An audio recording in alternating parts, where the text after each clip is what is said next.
anxiety attacks. It is the solar plexus chakra pushing up into the heart chakra and causing a fluctuation within the heart chakra and a sense of panic.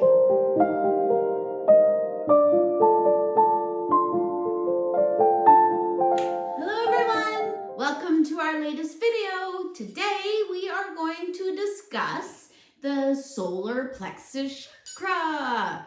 Kind of lost my voice there, didn't I? Which that will be the throat chakra later.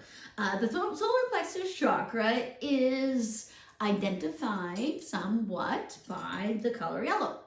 In my readings, it always comes in as the color yellow. It is located in your solar plexus. So right around here, right around your stomach area, right around your tummy.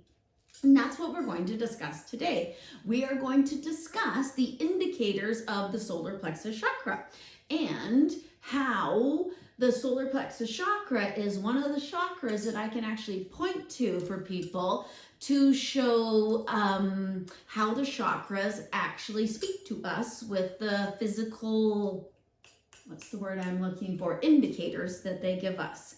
So, the solar plexus chakra, it's your power chakra. That's what we call it. The sound for your solar plexus chakra is rum, rum. And rum, R-A-M, pronounced R-U-M if you speak of the English, and it is pronounced rum. I always roll my tongue. I can't help but roll my tongue because when I first heard it from Deepak Chopra, I heard him roll his tongue, and now I roll my tongue, and I can't help it because it actually rolls off the tongue a little bit better, rum, than ram, rum. Rum just doesn't come out the same way to me.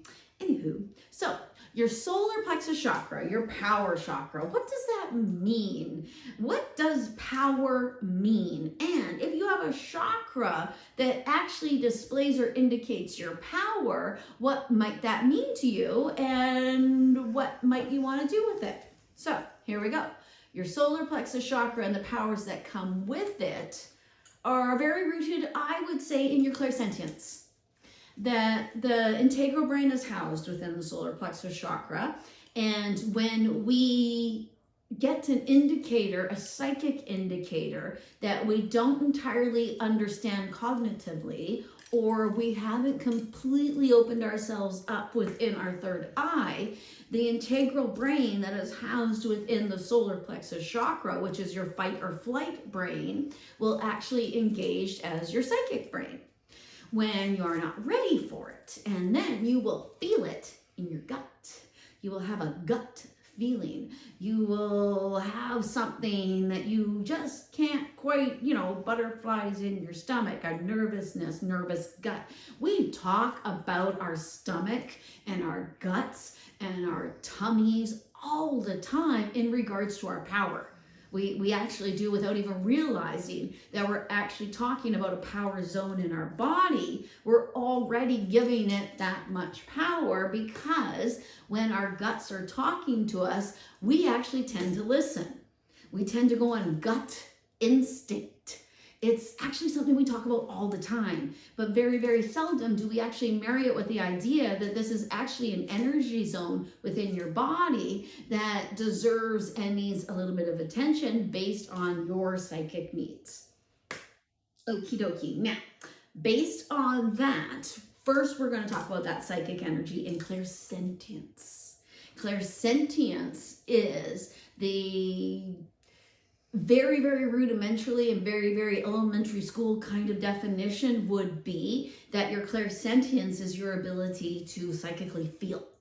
And with clairsentience, we actually feel the feelings of another inside of ourselves. So if you are highly clairsentient, you in all likelihood are having trouble in your marriage. And maybe even with other relationships, because you're feeling their feelings and thinking they're your feelings, and and it becomes a big soup of stuff. You ever notice that when you're in a fight with your spouse, that suddenly you start realizing you're not arguing your point and you're just kind of meandering on some other point because The feelings that you actually are feeling inside of you might actually be your spouse's mixed with yours, and now there's a massive confusion within you rather than this is what I need. So the solar plexus chakra can actually help us to understand the world around us in a stronger way because it is that first defense when you start to feel things, and feeling things is kind of the root of knowing them. When we feel something, it actually becomes real to us. Feeling within inside of us can actually become other things. That actually sends me to the next idea. The next idea about your solar plexus chakra has everything to do with the power within it. Now, some of us, most of us, a lot of us have stomach problems. When I tell people about my particular stomach problems, which I have discussed at length in prior videos, very, very, very, very often it gets countered with, oh, I have that too. Or, oh, I have something similar to that. Oh, I can't eat this. Oh. People will almost always tell me, when I tell them I have a stomach problem, they will almost always say they do too. And it's because they do. It's because so many of us are walking around like big, absorbing, pulsating ideas of need, want, psychic energy, and we actually don't know how to address it, but our bodies do. And our bodies will actually start to tell us what is going on around us. And if you're not in tune with your body, you're not going to pick up the message. And what you're going to do is just continuously be, okay.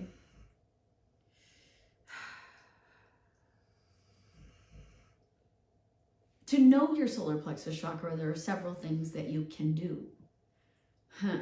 Ride with it is one, actually. It's very interesting.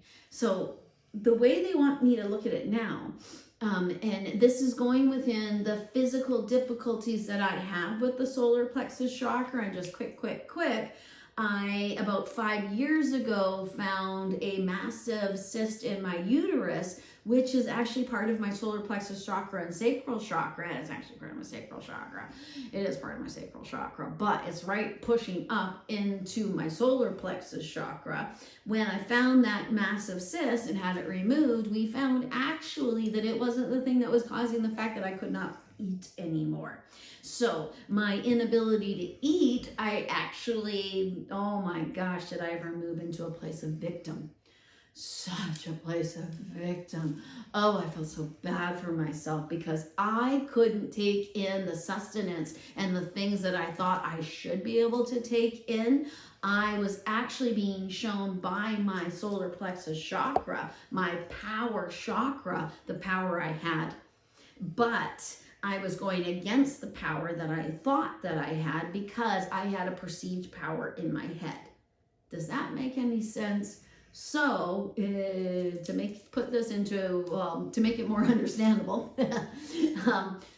I was not able to eat the foods that I could have eaten before. And I wanted to eat them. I felt that I should be allowed to eat them, and I should eat them, even though when I looked at those foods, I started seeing actually a very, very common trend within them. They were processed. They were foods that weren't very good for me. And they were foods that I actually found a lot of human beings had a ton of trouble digesting. But they didn't go through the physical pain that I did when trying to digest them. So in my mind, I thought, oh, mine is more severe. It's so much. And then I actually went to every avenue I possibly could to try to figure out what was wrong with me.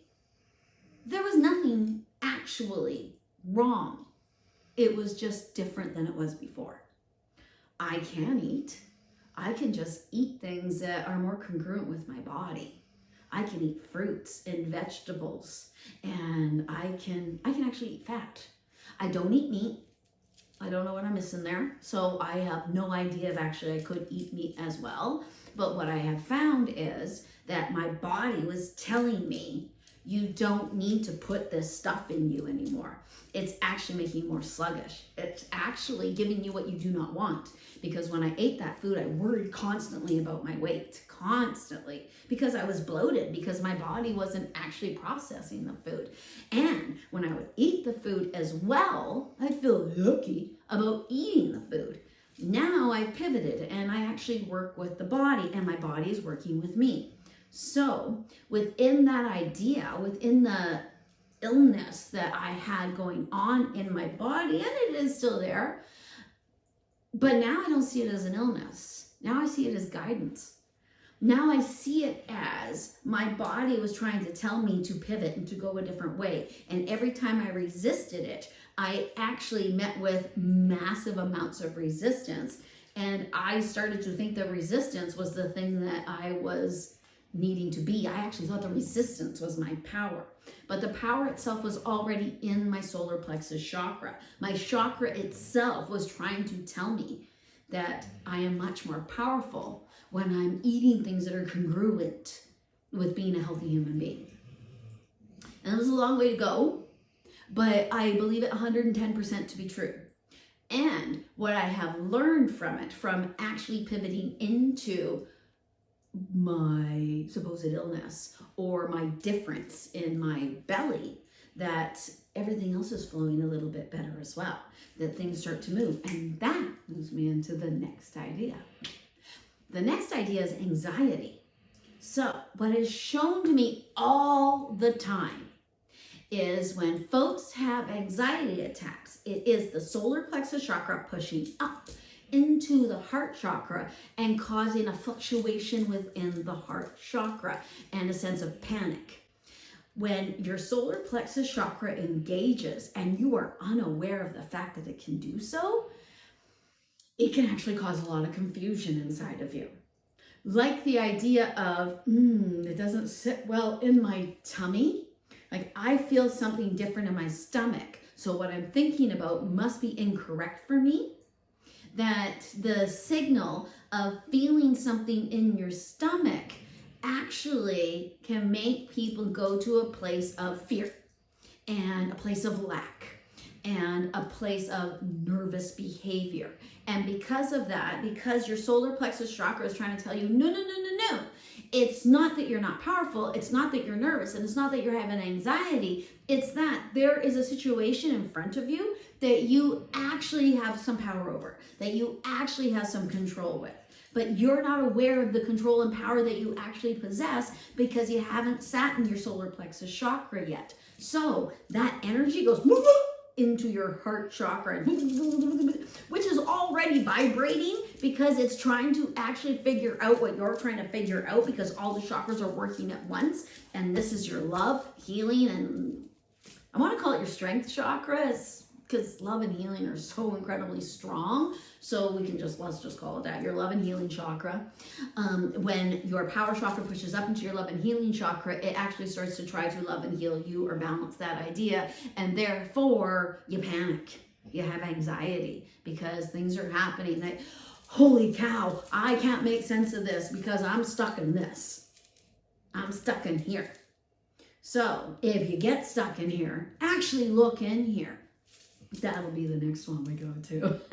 So within the next one, what do you do with this chakra, this power chakra? How do you know what your power is? How do you figure out what it's trying to even tell you and what it's doing? So how you figure out what it's telling you and how you figure out what it's doing is you spend some time in your solar plexus chakra. You spend some time there. You concentrate on it. Now in my head, they're showing people actually concentrating on it in what looks like Shavasana to me. Shavasana is dead pose, corpse pose. It's the pose at the end of yoga where we just lay out and be. We just exist in that pose. Palms up, hopefully, so that you can receive any information you might need, but it's just being. And they're showing folks laying in this pose, I think, so that when you start trying to look into these first three primal chakras, and probably most especially the solar plexus chakra, you need to do so with a blank and open mind. You need to do so knowing that you're going in, not quite knowing what your power is, and that's what you're trying to figure out. So they want you to go in like a 5-year-old, as though you didn't know anything to begin with and you're just starting, which you kind of are. Because when you start taking this chakra journey and start looking at yourself in a different kind of way, then actually you will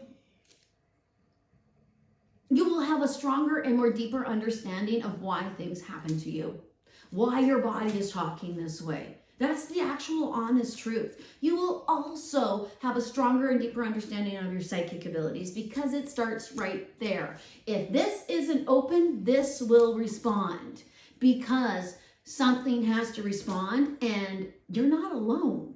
You're not the only one experiencing your life. There's a group of people who are counting on you to complete the list that you made. So when they see, okay, you look at this, you're powerful here, Bobbi. Do this, Bobbi. They're like, Bobbi. And if Bobbi is like, oh no, what do I do? What do I do? I don't know what I should do. And then all of a sudden and then nothing. Or an ulcer. Or lack of flow. And nobody likes a lack of flow when it comes to this part of the body, because actually, when you don't get it all out, it's got to turn into something, and that's where illnesses, fat, things like that come in. So you want a good, strong flow.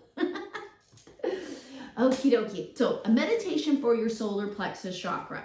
At the end of the video, we will be doing the chakra chime again, like we did in the first 2 videos with the sacral chakra and the root chakra.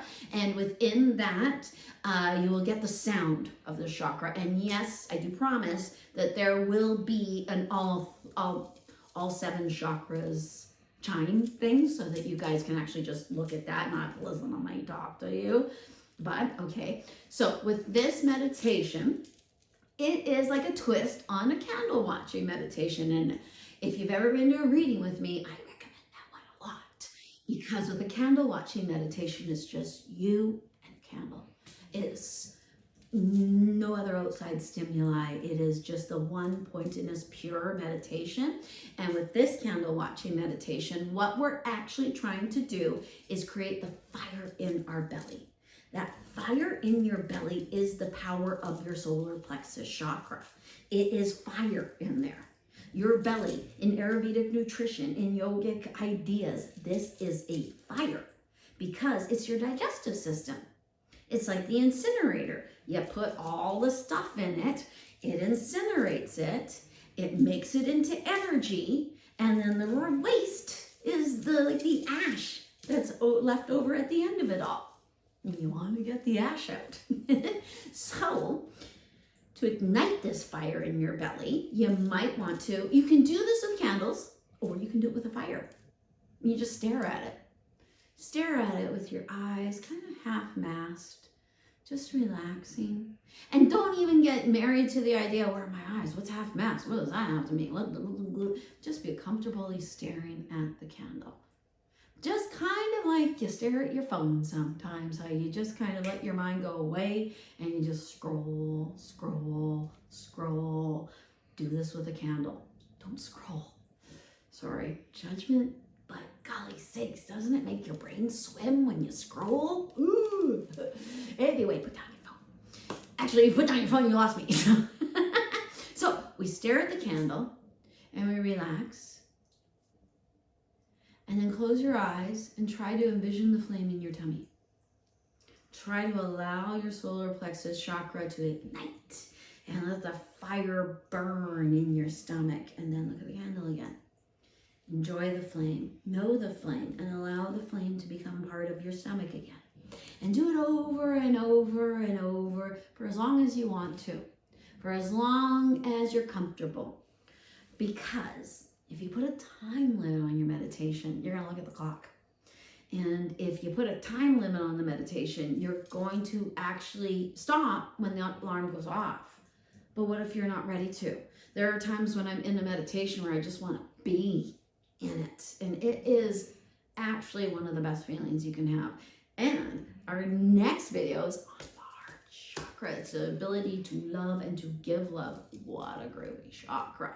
So, but we got to work on our power before we're able to express our love, because love is power. And it absolutely, you gotta think of your love chakra like it is the fudgicle, and the power chakra is the stick that holds the fudgicle. This helps you to ignite this. And when this isn't ignited well enough, this goes. It does not get ignited in a proper way and then allow the information to flow all the way up to the crown. And isn't that what we all want? Don't we actually all want to know our third eye and crown and know why we're here, how we can best live this life for us? And